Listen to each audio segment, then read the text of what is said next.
Olá, meus amigos do Clube Ludovico, tudo bem?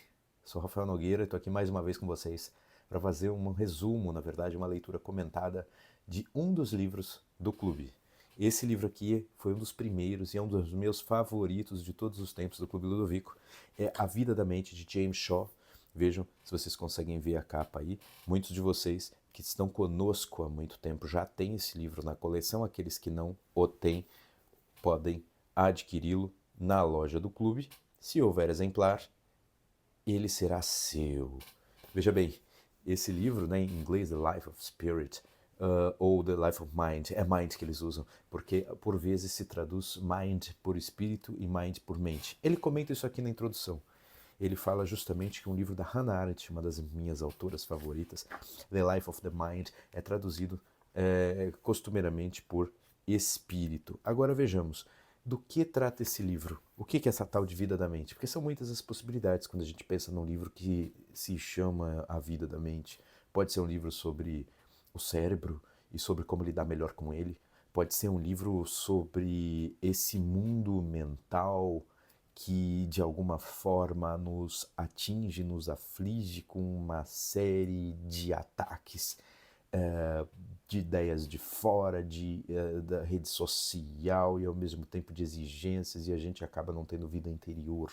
Ou pode ser um sinônimo de vida intelectual ou, como queria Hannah Arendt, aquela ideia de tomarmos posse do querer, do pensar, do observar, ou seja, de certas faculdades que nos dizem respeito. Nesse caso aqui, ele está se referindo à vida intelectual, à nossa vida de descoberta do mundo através do olhar à natureza, o olhar, digamos assim, curioso, espantado e ao mesmo tempo também a ideia de que muito do mundo é possível aprender por meio dos livros, se não a parte mais significativa, porque a mais significativa é dizer demais, né? Porque um pôr do sol não pode se cerrar num livro. Mas uma das partes mais significativas que é o acúmulo de conhecimentos a respeito do universo do qual todos nós fazemos parte pelos nossos ancestrais, pelas gerações pregressas. Então vamos lá, vamos dar uma olhadinha no livro e eu vou destacar alguns pontos muito interessantes de cada um de seus trechos. James Shaw, para quem não sabe, é um autor jesuíta, né?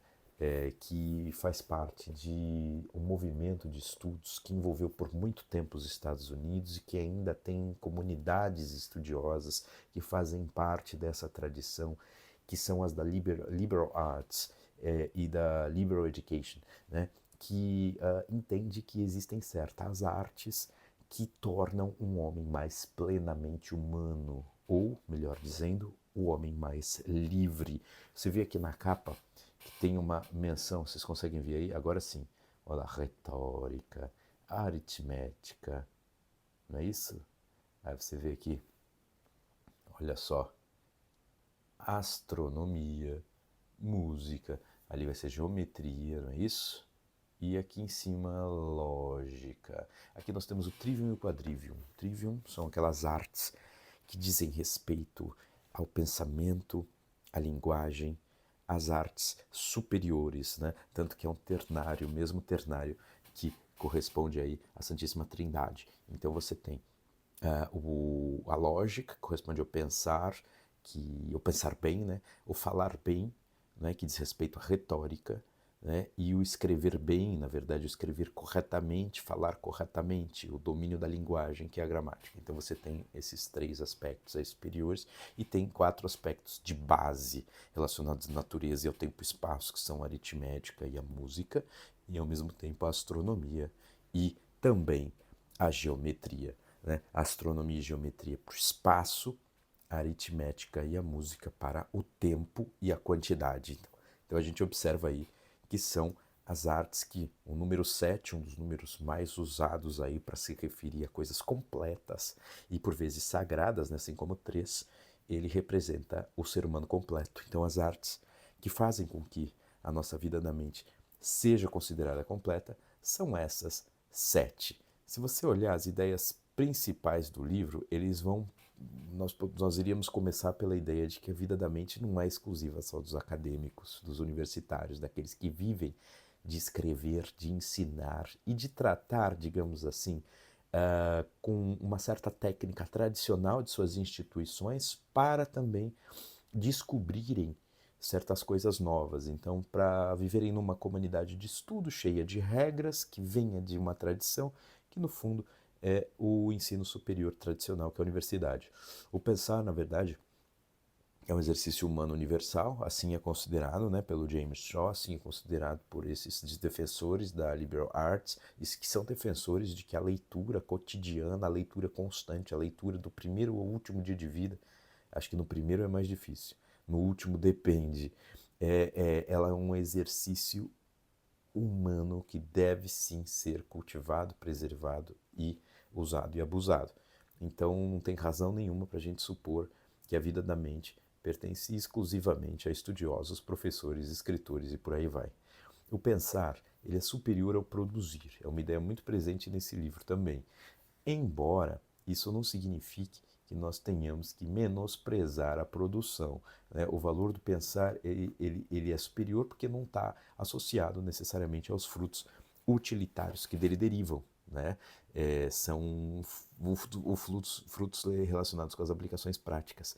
E o James Shaw tenta trazer essa ideia de forma muito presente, de que a vida da mente também tem relação direta com o próprio conhecer, com a descoberta, com um certo despertar, e que é suficiente em si mesmo. Não precisa ter aplicação prática, não precisa ter produto.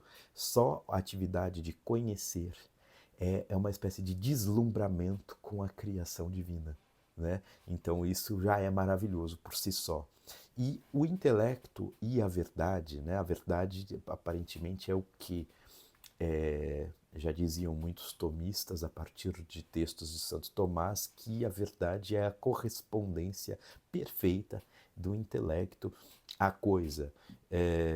Então é preciso um casamento natural entre os fatos, entre o ser, entre a realidade e o nosso intelecto. E esse casamento,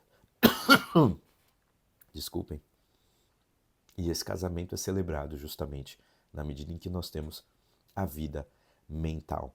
Então a vida humana, a mente humana, ela é feita para a verdade e encontra a sua alegria mais pura e profunda nesta meta de alcançá-la. Na verdade, ao atingir de pouco em pouco, né, este auto-objetivo de alcançá-lo. O conhecimento, portanto, está relacionado sim com prazer. Existe um prazer intelectual no conhecimento, existe um certo deleite que só é possível para aqueles que se dedicam às atividades intelectuais. É natural que haja pessoas que não sentem esses prazeres, ou pelo menos que não são tão sensíveis a esses prazeres, porque existe toda uma pluralidade humana aí que faz com que alguns sejam mais voltados aos prazeres intelectuais e outros mais voltados aos prazeres dos apetites e da sensualidade, enfim, os prazeres mais grosseiros. Mas, a bem da verdade, toda pessoa deveria se dedicar, ainda que pouco, aos prazeres intelectuais. É uma alegria intrínseca, é uma alegria superior, é uma alegria quase que angelical, né? Porque no simples fato de compreender algo da realidade, parece que nós nos tornamos mais partícipes dessa criação perfeita que é divina. Eu estou falando de Deus, de criação divina. Você pode não crer nisso, pode ser ateu, mas eu estou usando também a linguagem do nosso autor. Como eu disse, o nosso autor é um jesuíta que escreve desde um ponto de vista bastante católico, tá? O que mais que nós temos aqui? Que esse livro é contra o ativismo, né? A hiperpolitização, aquilo que torna tudo político, né? Contra a anti-intelectualidade, que entende que o intelectual ou serve para alguma coisa ou não serve para nada, né? Na verdade, ele critica esse desprezo contemporâneo pela contemplação. A contemplação é um objetivo por si só. É um valor suficiente em si mesmo, tá? Então, os rótulos de inútil e escapista dados aí à vida intelectual no sentido mais contemplativo da coisa são desprezados pelo nosso autor. Ele propõe também recuperar o tal do otium, né? em latim, o ócio contemplativo. Né? Esse ócio contemplativo, como nos antigos, ele é contraposto ao negócio, né? A negação do ócio. Só um instante. É um cachorro. Ele derruba a porta se eu não abrir. Então esperem só um segundo.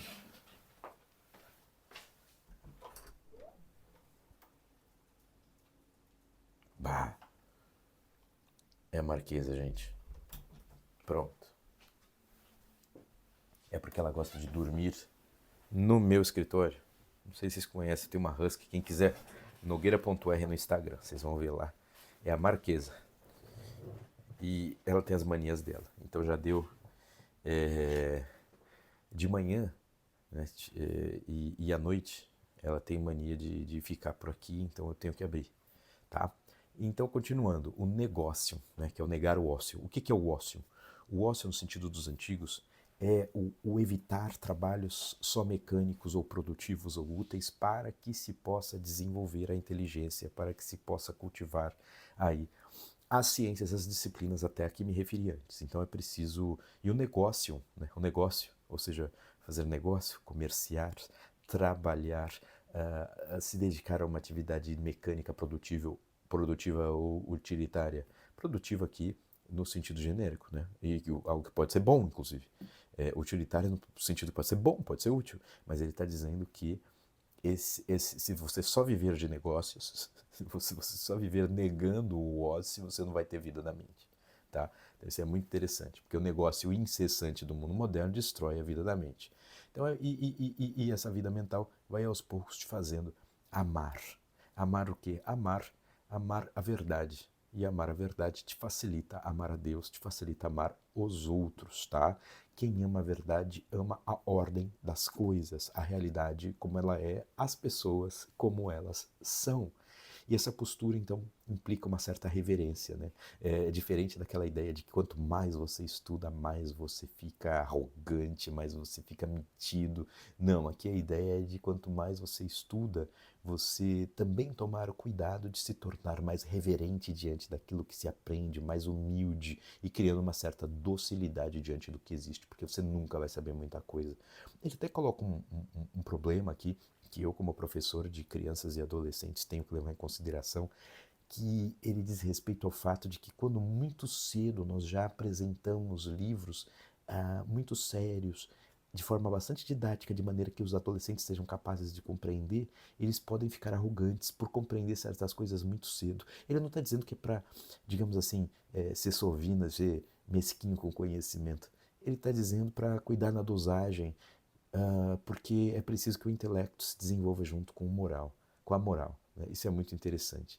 Então, assim, se eu fosse destacar algumas citações-chave, eu diria que tem uma na qual ele diz que a vida da mente consiste em amar aquilo que é, que o propósito do livro é conhecer o leitor, que vale a pena pensar e pensar bem, que o maior inimigo da vida da mente não é necessariamente o erro, tá?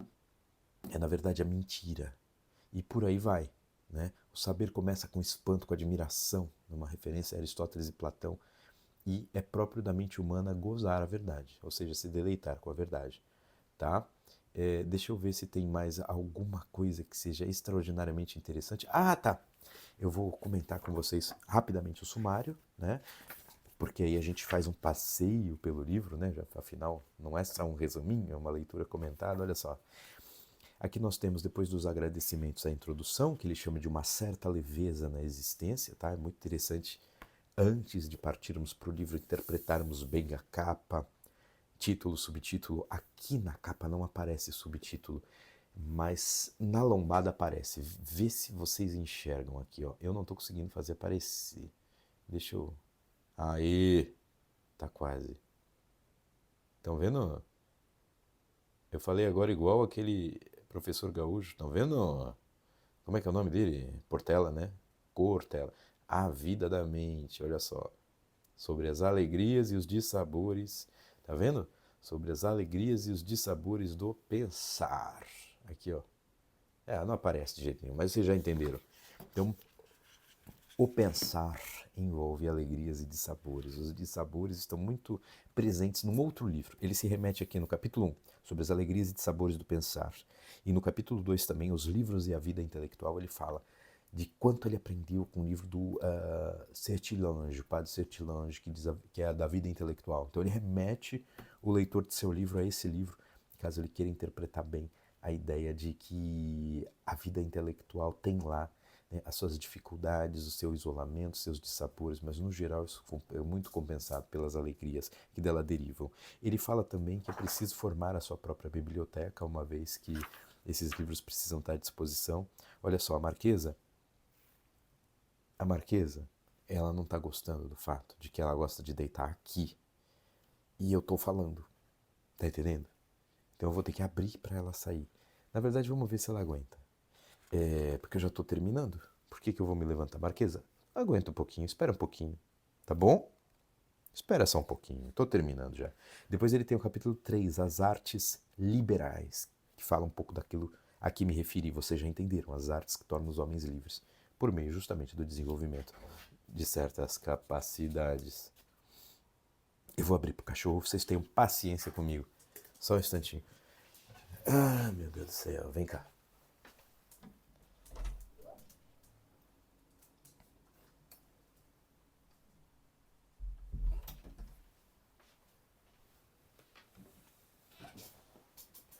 Pronto, voltei. Espero não ter de sair mais.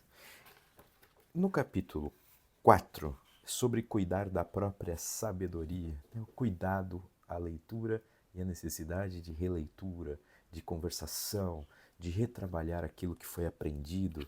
Isso é muito interessante. Capítulo 5, sobre as consolações da falta de instrução reexaminadas, né? Como muitas vezes a falta de instrução ela permite um espanto e uma admiração mais potentes. É muito interessante o que ele fala disso. Ele não menospreza os analfabetos, os pouco instruídos. Ele dá um certo valor às experiências que eles podem ter também. Capítulo 6, sobre nada saber dos prazeres intelectuais, a contenda clássica entre poesia e filosofia. Essa treta aí é muito interessante, mas eu acredito que vale mais a pena vocês lerem. Capítulo 7, a metafísica do caminhar. Capítulo 8, além da descrição, sobre o livro mais maravilhoso. Capítulo 9, o risco total para o ser humano, sobre a insuficiência de Apolo.